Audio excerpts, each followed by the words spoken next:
Fine. Are the voices being clear? Are the voices being clear? All okay? Tell me. Yes? Fine.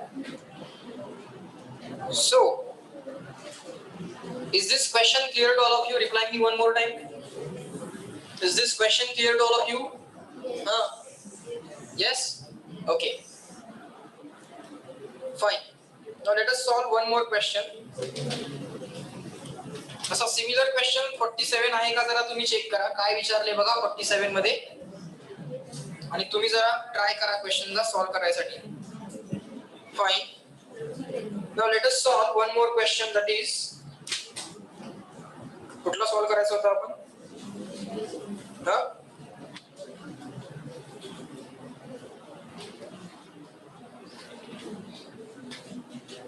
55 solve करूया का? 55 pulley वगैरे काहीतरी दिसतंय की बघूया का ते काय? चला वाचू का?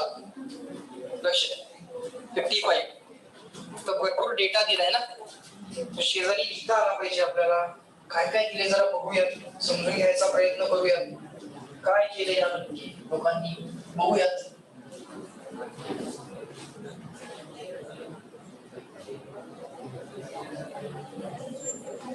हा चला लक्ष द्या. A heavy string is tied at one end to a movable support. Okay. एका एंडला ती कशी आहे मूवेबल सपोर्टला जॉईन केलेली आहे and to a light thread at the other end as shown in the figure. Okay, the thread goes over the fixed pulley and supports the weight to produce the tension. Okay, the lowest frequency with which the heavy string resonates is 120 Hz. If the movable support is pushed to the right by 10 centimeter, movable support is pushed towards right by 10 centimeter so that the joint is placed on the pulley. Okay, then the minimum frequency at which the heavy string can resonate is. Good. आता इथं काय काय केलंय बघा एक heavy string दिली आहे एक लाईट स्ट्रिंग दिली आहे समजून घ्यायचा प्रयत्न करूया. ओके इथं काय आपल्याकडे मूवेबल सपोर्ट आहे. ओके त्याला काय केलंय हेवी स्ट्रिंग जॉईन केली आहे. त्याला एक हेवी स्ट्रिंग जॉईन केली आहे. बर आणि अदर एंडला काय केलं होतं इनिशियली अदर एंड काय केलं होतं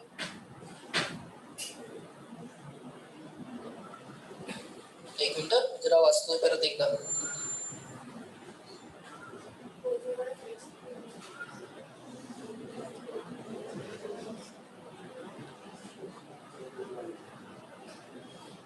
इथं ही हेवी स्ट्रिंग आहे इथं लाईट स्ट्रिंग दाखवलेली आहे इथं पुली दाखवलेली आहे हे सपोर्ट वगैरे सगळं दाखवलंय.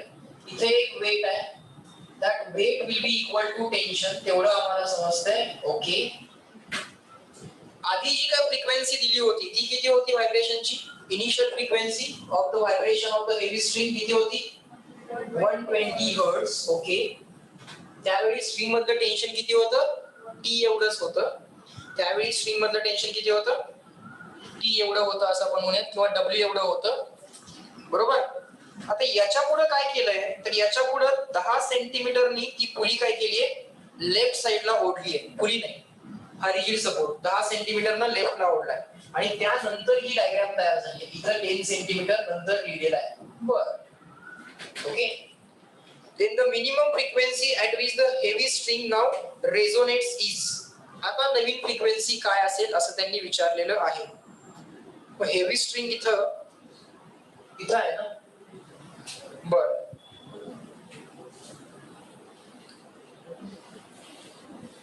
आधीची लेंथ वगैरे काही दिलेली नाहीये. Lowest frequency with which the heavy मी जरा विचार करतो 2 मिनिटं मला द्या.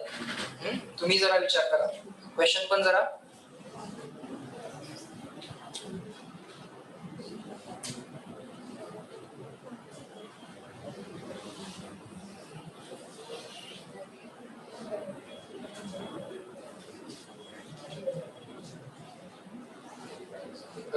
न्यायचंय की लेफ्टला?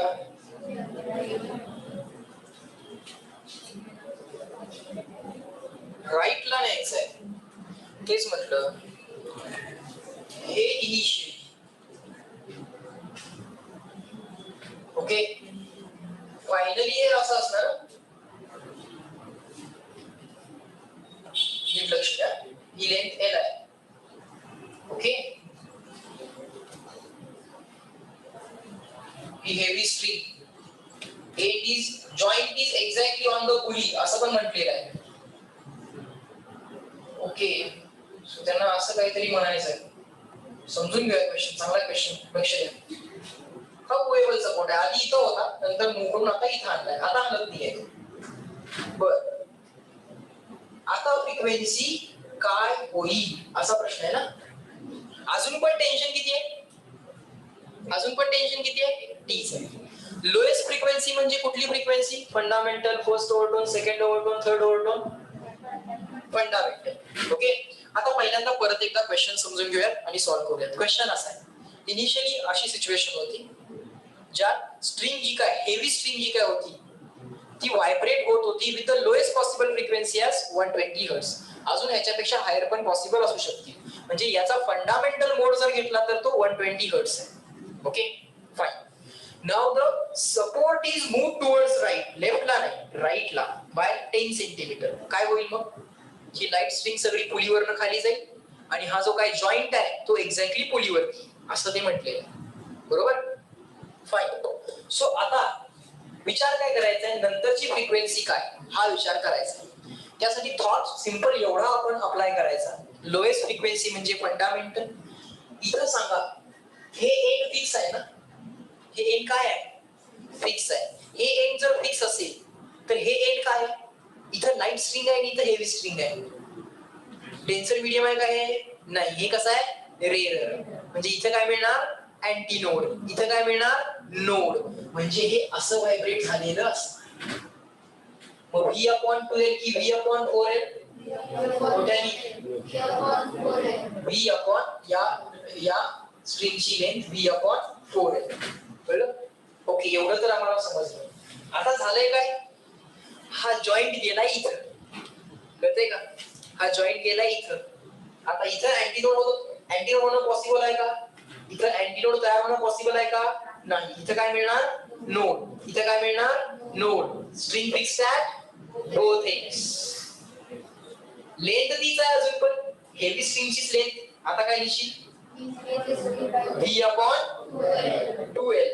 रिअरेंजमेंट केली तर 2 टाइम्स V/4L. वरती खाली 2 न मल्टिप्लाय. पण V/4L ची व्हॅल्यू ऑलरेडी माहित आहे. किती आहे ती व्हॅल्यू? 120. असा तो क्वेश्चन होता. थोडासा ट्रिकी होता पण समजला का बघा आम्हाला? समजला का? झाला आता सिंपल क्वेश्चन. म्हणजे एवढं सगळं भरपूर जे काही लिहिलं होतं ते वाचून फक्त काय दिलंय तेवढाच अर्थ काढायचा होता. बरोबर का? कॅल्क्युलेशन इन्व्हॉल्व नव्हतं, थॉट इन्व्हॉल्व होता. की आधी स्ट्रिंग कशी होती? Fixed at one end, free at other end. आणि नंतरच्या केसमध्ये स्ट्रिंग कशी होती? Fixed at both ends. एवढा थॉट आम्हाला समजला पाहिजे. ओके, आता झाला question clear? Everyone in the chat box also reply me. Now I am looking at the chat box. सांगा जरा मला पटकन. जमला का बघा? लॉजिक लक्षात आलं का? क्वेश्चन नंबर 55 चं तुम्हाला पटकन जरा रिप्लाय करा सगळ्यांनी.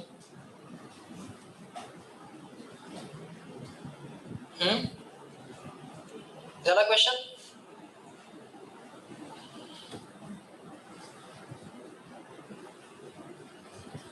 Sir pulley is fixed, so string is fixed too. Pulley is fixed, pulley fix आहे. हेवी स्ट्रिंग बघायची आहे फक्त. हेवी स्ट्रिंग बघायची. इथं लाईट स्ट्रिंग आहे. हेवी स्ट्रिंगचा हा एंड हा फ्री टू मूव्ह आहे, त्यामुळे तिथे अँटीनोडच तयार होणार. आपल्याला व्हायब्रेशन्स ऑफ हेवी स्ट्रिंग बघायचे. नंतर हा जॉइंट या पुलीवरती जाणार तेव्हा मात्र तिथं नोड होणार, पण इनिशियली तिथं अँटीनोड असणार.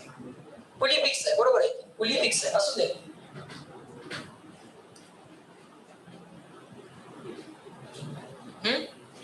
नेक्स्ट आणखीन कुठला क्वेश्चन सॉल्व्ह करूयात?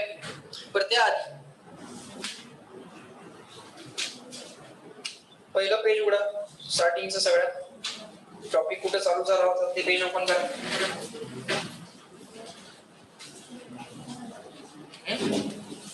पेज नंबर काय 156.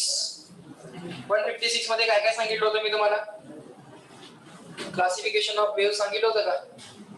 मेकॅनिकल वेव्हज आणि नॉन मेकॅनिकल वेव्हज, मीडियम लागणारे आणि medium non required, medium required, medium non required वाल्या वेव्हज.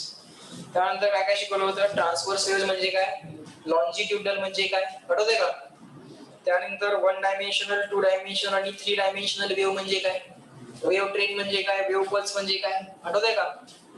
आता जस्ट केलं होतं. एकदाच पल्स तयार केली, पुढे जात राहिली, वेव्ह पल्स. कंटिन्युअसली पल्सेस तयार करतायत, पुढे जात राहतायत, wave train. Okay. Wave function म्हणजे काय, equation of oscillation of particle at position x. It must be a function of omega T plus minus kx. Okay. मग हार्मोनिक वेव्ह फंक्शन म्हणजे काय, साइन किंवा कॉसचं फंक्शन, आठवतंय का? पेज नंबर 158 वरती आलोय मी आता. तुम्ही अजून तिथेच आहे, पलटा पेज. हा, हार्मोनिक वेव्ह ट्रेन म्हणजे काय, साइन किंवा कॉसचं फंक्शन, आठवतंय का? ते पण केलं होतं. त्यानंतर x चा कंप्लीट कोएफिशिएंट k, ओमेगाचा t चा complete coefficient omega, speed of the wave omega upon k, आठवतंय का? या सगळ्या गोष्टी केल्या होत्या. स्टँडर्ड इक्वेशन बरोबर कंपॅरिझन शिकवल्या होत्या, a sin omega t plus minus kx बरोबर. आणि असं करून आपण प्रोग्रेसिव्ह वेव्ह संपवलं होतं, आठवतंय का? वेलॉसिटी ऑफ पार्टिकल ही निराळी गोष्ट आहे आणि वेलॉसिटी ऑफ वेव्ह ही निराळी गोष्ट आहे.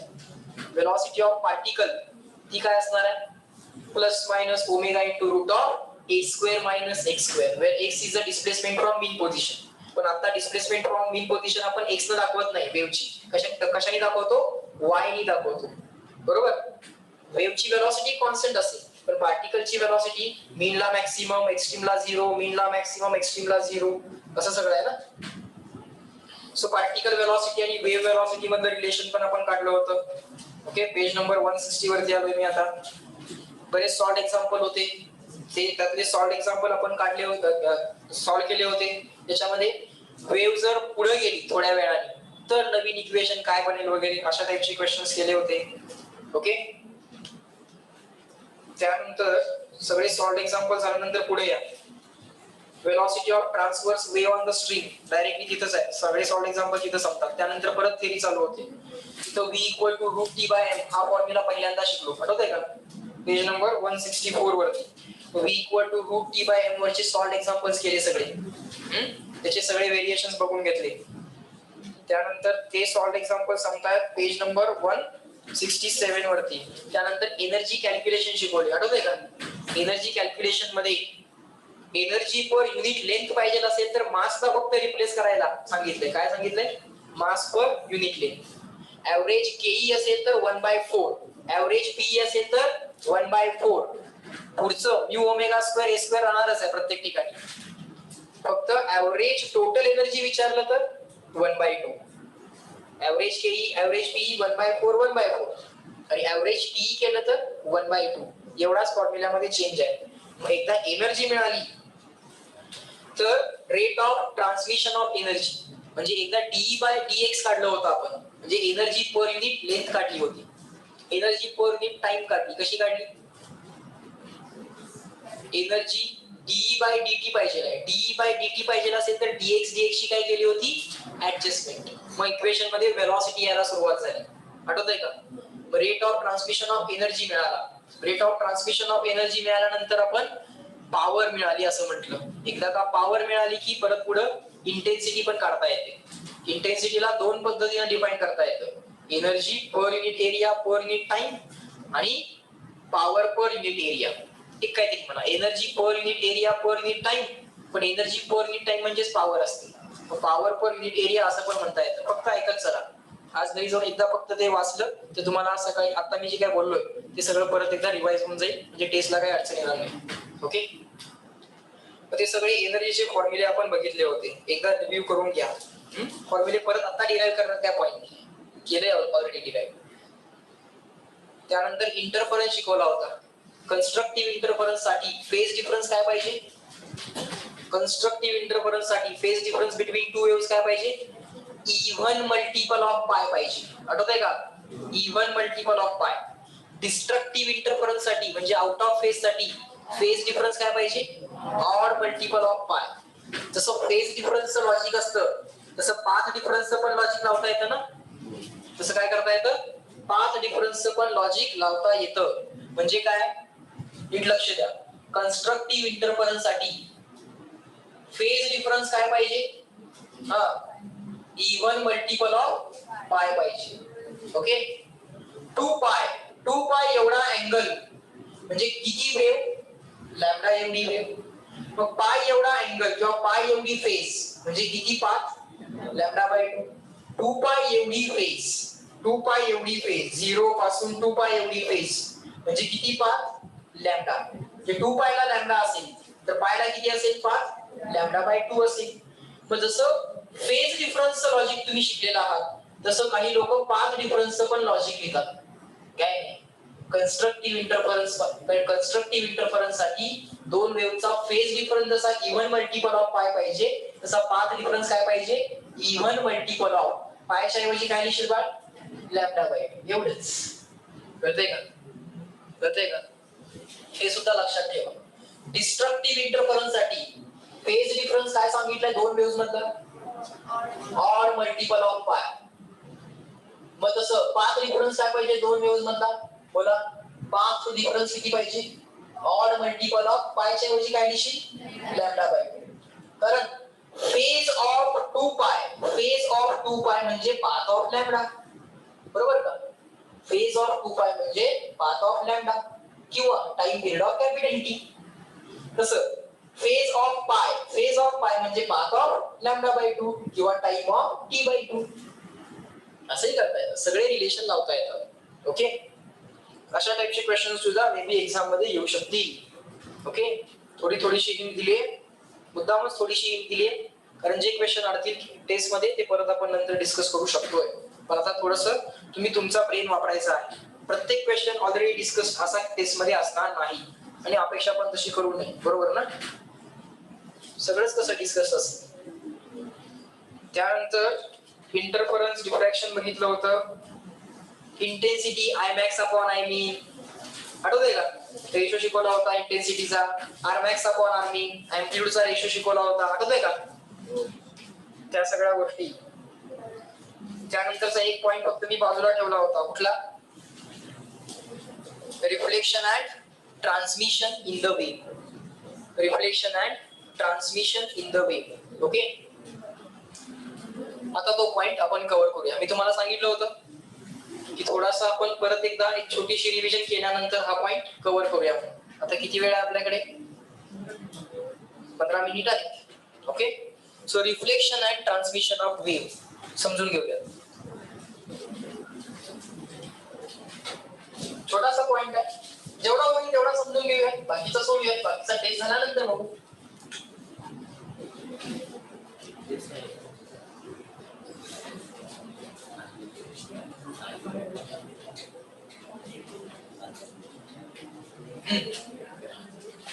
Reflection and transmission of waves. लिहा माझ्या बरोबर.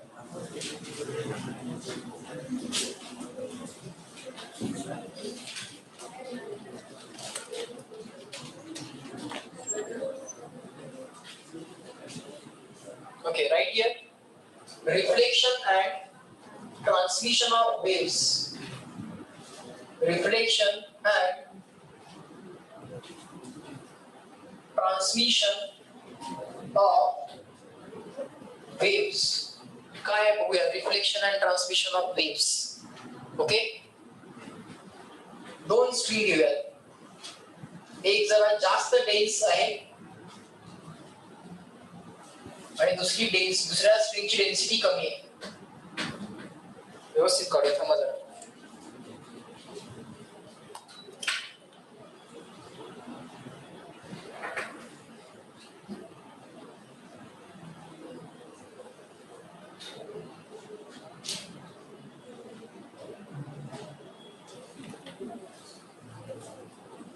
एक स्ट्रिंग जरा जास्त डेन्स आहे किंवा थिक आहे आणि दुसरी थिन आहे.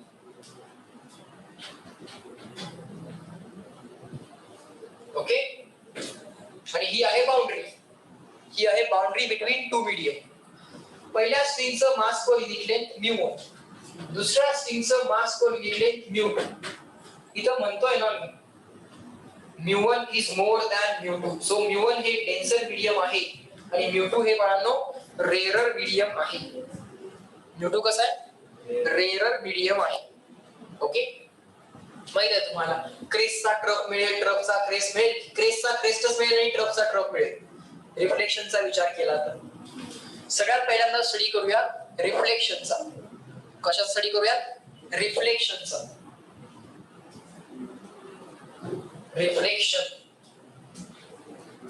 रिफ्लेक्शनचा जर आपण विचार केला तर काही सेट ऑफ फॉर्म्युले मी तुम्हाला देणार आहे. Okay, just give me a second. काय काय फॉर्म्युले मिळतात जरा बघूयात.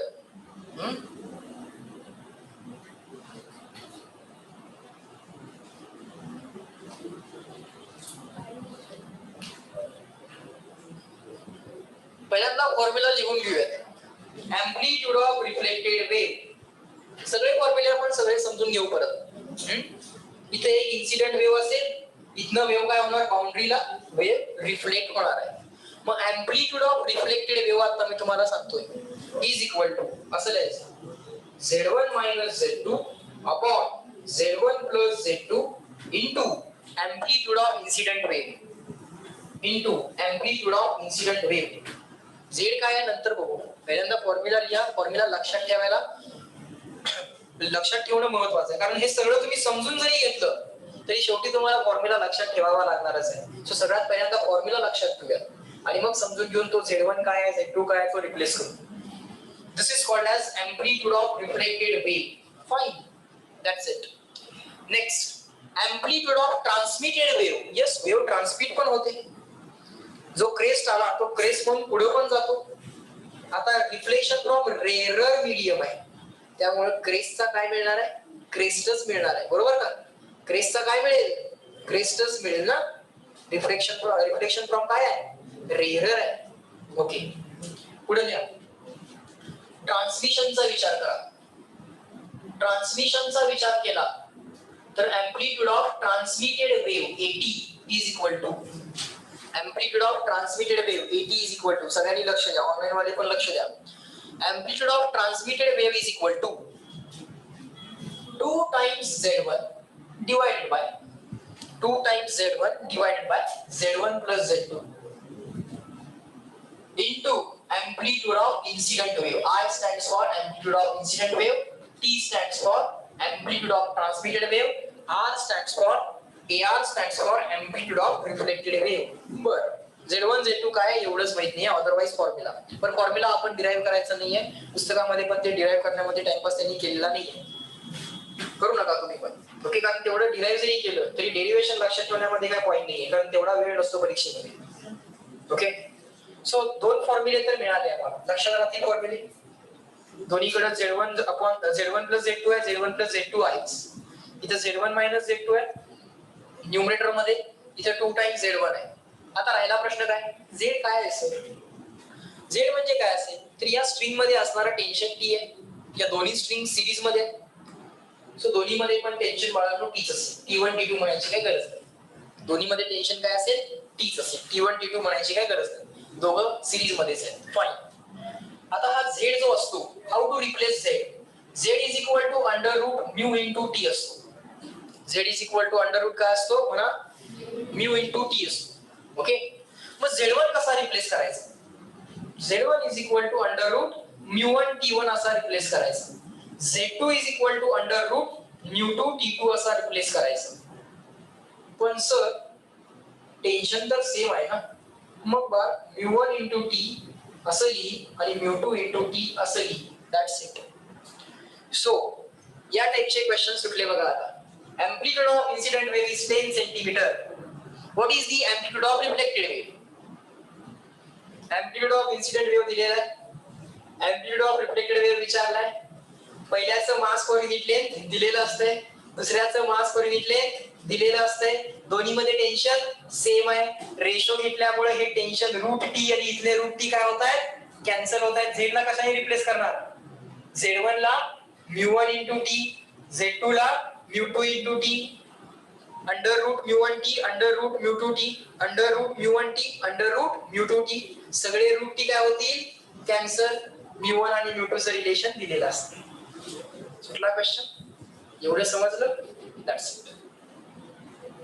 आता सांगा काय डिस्कस करायचं ऍडिशन. थोडा वेळ आहे, यूज करूया. एवढं समजलं का?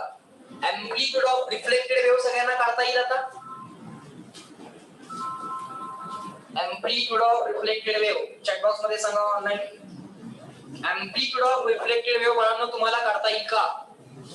म्यू1 दिला जाईल, म्यू2 दिला जाईल. टेन्शन तर सगळे कॅन्सल होतात रेशो मध्ये, टेन्शन देत नाहीत ते. कळते का मी काय बोलायला लागलोय? का अवघड वाटायला लागले? जरा मोठ्याने सांगा.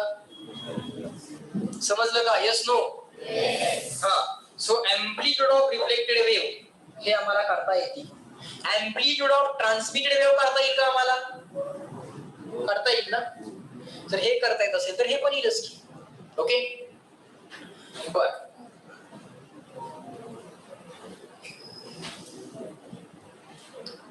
आता एनर्जी ट्रान्समिटेड आणि एनर्जी रिफ्लेक्टेड पण काढता यायला पाहिजे. एनर्जी ट्रान्समिटेड आणि एनर्जी रिफ्लेक्टेड पण काढता यायला पाहिजे. सो ती कशी काढायची? नीट लक्ष द्या. आता रेशो देतोय. आता काय करणार आहे मी? रेशो देणार आहे. लिहा माझ्या बरोबर, नीट लिहा. एनर्जी ट्रान्समिटेड, इथे लिहा. Coefficient of transmission, coefficient of transmission नको, पहिल्यांदा रिफ्लेक्शन लिहा. कोइफिशिएंट ऑफ रिफ्लेक्शन, त्याचा formula energy reflected upon energy incident. याची डेफिनेशनच आहे. कोइफिशिएंट ऑफ रिफ्लेक्शन ची डेफिनेशनच आहे. काय डेफिनेशन? कोइफिशिएंट ऑफ रिफ्लेक्शन म्हणजे काय? इन्सिडेंट पैकी किती रिफ्लेक्ट होतंय, इन्सिडेंट पैकी किती रिफ्लेक्ट होतंय, याला काय म्हणायचं? Coefficient of, try to complete the statement. Coefficient of मोठ्यानी रिफ्लेक्शन म्हणजे इन्सिडेंट पैकी किती रिफ्लेक्ट होतंय. So energy reflected upon energy incident. Coefficient of transmission, त्याचा फॉर्म्युला काय असेल? Energy transmitted upon energy incident. Incident पैकी किती ट्रान्समिट होतंय, बरोबर का? मोठ्याने सांगा. येस. एनर्जी ते कोइफिशिएंट ऑफ ट्रान्समिशन लिहिलं पाहिजे ना पहिल्यांदा. Coefficient of transmission, energy transmitted upon energy incident is equal to, काय करायचं सांगतो मी तुम्हाला. इथं बघायचं. AR अपॉन AI काय आला असता? AR अपॉन AI काय आला असता? Z1 minus Z2 upon Z1 plus Z2 आला असता, बरोबर का? तेच इथं लिहायचं आणि स्क्वेअर करून टाकायचं. सगळ्या ट्रिक व्यवस्थित लक्षात ठेवा. हळूहळू याच्या डिटेलिंग मध्ये पण आपण जाऊ, पण त्यासाठी हळूहळू तुमचा ब्रेन डेव्हलप होऊ दे, त्यानंतर या डिटेलिंग मध्ये आपण परत जाऊ. रिफ्लेक्ट आणि इन्सिडेंटचा विचार चालू आहे ना? कशाचा विचार चालू आहे? रिफ्लेक्ट आणि इन्सिडेंट. मग इथं बघायचं रिफ्लेक्ट आणि इन्सिडेंटचा रेशो काय आहे. काय आहे तो? Z1 minus Z2 upon Z1 plus Z. त्याचा इथं स्क्वेअर करायचं. पहिल्यांदा फॉर्म्युले लक्षात राहू दे, कारण याचं डेरिव्हेशन जरी मी तुम्हाला करून दिलं तरी अल्टिमेटली तुम्हाला फॉर्म्युला लक्षात ठेवावा लागणारच आहे. ओके, तर त्याच्यामध्ये टाइमपास करायला नको. Next, coefficient of transmission. Coefficient of रिफ्लेक्शनला स्मॉल r असंही म्हणतात, कोइफिशिएंट ऑफ ट्रान्समिशनला स्मॉल t असंही म्हणतात. बर, आता एनर्जी इथे नीट लक्ष द्या. एम्प्लिट्यूड ऑफ ट्रान्समिटेड वेव्हचा फॉर्म्युला काय आला होता? इथे लिहितो. Amplitude of transmitted wave is equal to काय आला होता? 2Z1 upon Z1 plus Z2 into amplitude of incident. Okay, आता AT अपॉन AI चा रेशो काय येईल? AT अपॉन AI चा रेशो काय येईल? 2Z1 upon Z1 plus Z2. ते ऍज इट इज लिहायचं. काय करायचं? 2Z1 upon Z1 plus Z2 as it is लिहायचं. ओके, पण डायरेक्ट स्क्वेअर करायचा नाही. का करायचं नाही ते पण सांगतो. मला सांगा, रिफ्लेक्शन होताना इन्सिडेंट वेव्ह आणि रिफ्लेक्टेड वेव्ह मीडियम सेमच आहे ना? मीडियम काय आहे? सेमच आहे. पण इन्सिडेंट वेव्ह आणि ट्रान्समिटेड वेव्ह मीडियम बदललंय ना. Z1 चं Z2 झालंय ना, म्हणजे Z2 चा पण इफेक्ट येणार. बरोबर? Z2 चा पण इफेक्ट येणार. ओके सर, Z2 चा पण इफेक्ट येणार काय? मग हा 2Z1 आहे, तसा 2Z2 पण इथं मल्टिप्लाय होणार. ओके, तसा काय होणार? जसा 2Z1 आहे तसा इथं काय मल्टिप्लाय होणार? मोठ्याने सांगा. 2Z2 डिवाइडेड बाय, जसा इथं Z1 प्लस Z2 आहे तसा इथं Z1 प्लस Z2 मल्टिप्लाय होणार. आणि फायनल आन्सर काय मिळेल बाळो? बोला. 4Z1 Z2, 2 नाही, 4Z1 Z2 upon Z1 plus Z2 bracket square. That's it. All questions based on transmission and reflection can be solved with these four equations. काय वाटेल ते विचारा, आपण सगळं सांगता येते. आपण करायचे पण आहे त्याच्यावरचे क्वेश्चन्स, मी करेन स्वतः. तुम्हाला दाखवेन, सॉल्व्ह करून दाखवेन, मग हे फॉर्म्युले परफेक्ट होतील. Okay, now everyone in the chat box also reply me. आणि तुम्ही मला मोठ्याने सांगा, are the things taught in today's lecture clear to all of you? आता घरी जाऊन डिटेल रिव्हिजन तुम्ही करा. बरोबरची रिव्हिजन मी तुम्हाला करून दिली. सगळा धडा काय एका दिवसात शिकवणं पॉसिबल नसते. म्हणजे रिव्हिजन मध्ये फक्त पॉइंट्स कुठले कुठले कव्हर केले आणि त्याचे फंडामेंटल्स काय होते तेवढेच फक्त सांगता येतात. ओके, चलो bye bye everyone. Let me end this lecture at this point. चलो बाय बाय एवरीवन.